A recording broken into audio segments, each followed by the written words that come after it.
অকৃতজ্ঞতার পরিণাম। রাসূল সাল্লাল্লাহু আলাইহি ওয়াসাল্লাম বলেছেন, বনী ইসরাইল গোত্রে ৩ ব্যক্তি বিভিন্ন রোগে আক্রান্ত ছিল। এদের মধ্যে একজন কুষ্ঠরোগী, দ্বিতীয়জন মাথায় টাক পড়া আর তৃতীয়জন হচ্ছে অন্ধ। আল্লাহ তাআলা এই ৩ জনকে পরীক্ষা করতে মনস্থ করলেন। তিনি তাদের কাছে একজন ফেরেশতা পাঠালেন। ফেরেশতা প্রথমে কুষ্ঠরোগীর নিকট গিয়ে বলল, তুমি কি চাও? সে বলল, আমি আল্লাহর কাছে শুধু এটুকুই চাই যে আমার এই কুৎসিত ব্যাধি নিরাময় হোক, আমার শরীরে নতুন চামড়া জন্মাক এবং আমি সুন্দর হই, যেন লোক সমাজে যেতে পারি এবং মানুষ আমাকে ঘৃণা না করে। ফেরেশতা তার শরীরে হাত বুলিয়ে দোয়া করলেন। সঙ্গে সঙ্গেই তার রোগ সেরে গেল এবং শরীর নতুন রূপ ধারণ করল। এরপর আল্লাহর ফেরেশতা তাকে জিজ্ঞাসা করলেন, তুমি কি কোনো সহায় সম্পদ চাও? সে বলল, হ্যাঁ, আমি উট পেলে খুশি হই। ফেরেশতা তাকে একটা গর্ভবতী উষ্টি এনে দিলেন। অতঃপর আল্লাহর দরবারে বরকতের জন্য দোয়া করে নিষ্ক্রান্ত হলেন।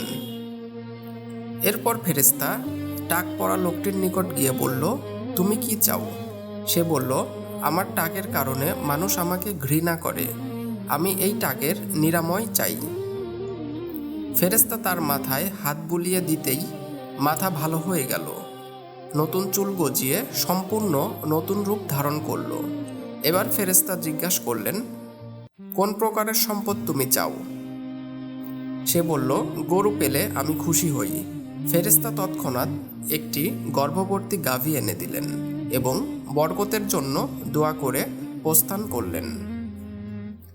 অতঃপর ফেরেশতা অন্ধ লোকটির নিকট গেলেন এবং তাকে জিজ্ঞাসা করলেন, তুমি কি চাও?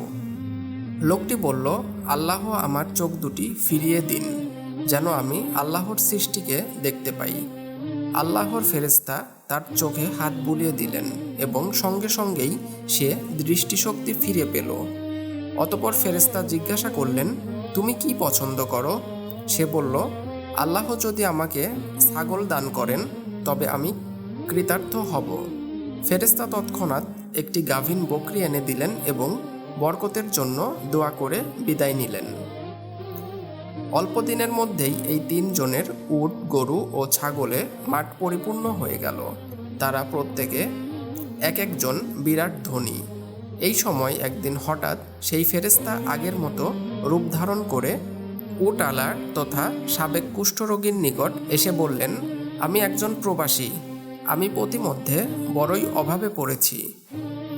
আমার বাহক জন্তুটিও মারা গেছে এবং আমার পথ খরচটাও ফুরিয়ে গেছে।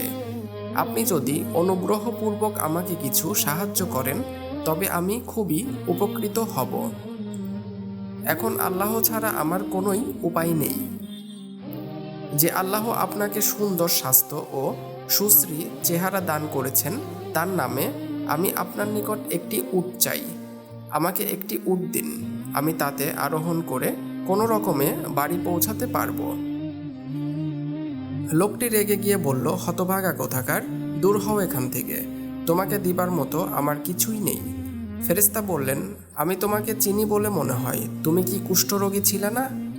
লোকে কি তোমাকে এজন্য ঘৃণা করতো না? তারপর আল্লাহ কি তোমাকে ভালো করে দেননি? তুমি কি নিঃস্ব ও গরিব ছিলে না? অতঃপর আল্লাহ পাক কি তোমাকে এই বিপুল ধন সম্পদ দান করেননি? লোকটি বলল, কখনোই নয়, আমরা বাপদাদার আমল থেকেই ধনী। এই সম্পত্তি আমরা পুরুষানুক্রমে ভোগ করে আসছি। ফেরেশতা বললেন, তুমি যদি মিথ্যাবাদী হয়ে থাকো তবে আল্লাহ তোমাকে আগের মতো বানিয়ে দিই। কিছুদিনের মধ্যেই লোকটি আগের মতো নিঃস্ব ও কুষ্ঠরোগী হয়ে গেল। অতঃপর ফেরেশতা দ্বিতীয় ব্যক্তি অর্থাৎ সাবেক টাক পড়া লোকটির নিকট উপস্থিত হলেন।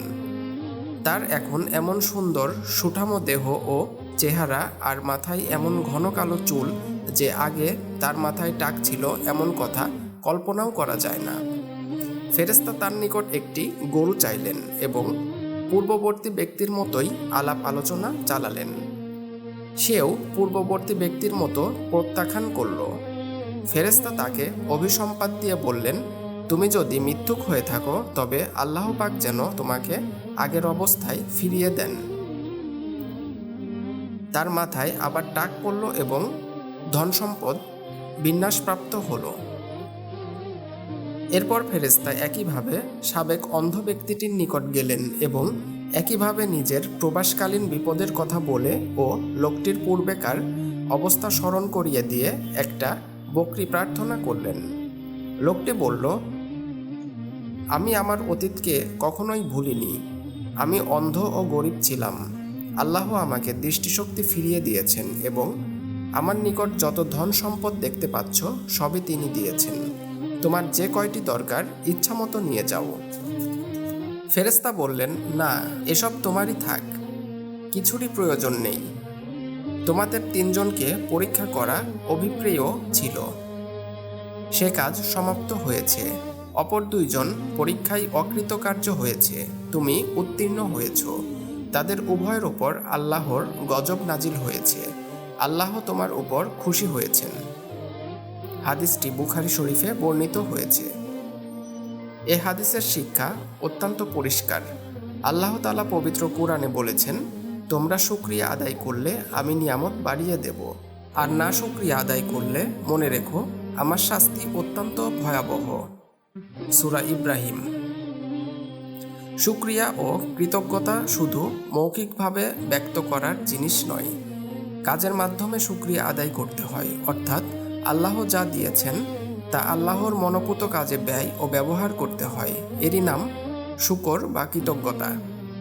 আর কৃপণতা করা বা অপচয় ও অপব্যয় করা নাশুকরি।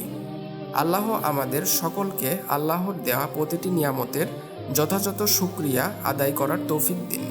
প্রসঙ্গত উল্লেখযোগ্য যে বস্তুগত ধনসম্পদের ন্যায় আমাদের অনেক নৈতিক ও অদৃশ্য নিয়ামত রয়েছে, যার যথার্থ ব্যবহার ছাড়া শুকরিয়া আদায় হতে পারে না। ইসলাম সবচেয়ে বড় সম্পদ ও সর্বাপেক্ষা মূল্যবান নিয়ামত।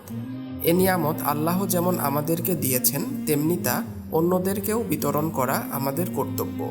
এজন্য ইসলামের প্রচার ও প্রতিষ্ঠা প্রত্যেক মুসলমানের দায়িত্ব।